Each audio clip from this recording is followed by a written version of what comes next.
napa? Kula nyuwun pangapunten sampun ganggu. Kula badhe nyuwun izin badhe damel acara mantenan, Bu. Walah, ya ora apa-apa. Acaramu kapan pase tanggal pira?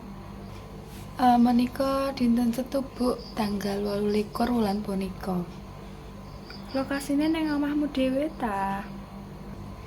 Oh nggih, Bu, acara punika wonten griyane kula piyambak. Oke, tak catet sik. Wis koordinasi karo RT durung?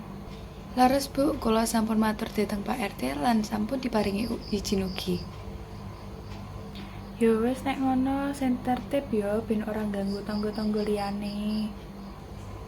Nggih, Pak. Kula ugi sampun nyiapke parkiran supados tertib. Apik-apik, kira-kira undangan pira wong? Sekitar 200 tiyang, Bu.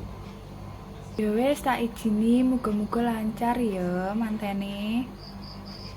Oh nggih. Matur suwun sanget nggih, Bu Lurah. Kula badhe ngatur sekedhik gedhing lan kursi wonten ngarsanipun griya.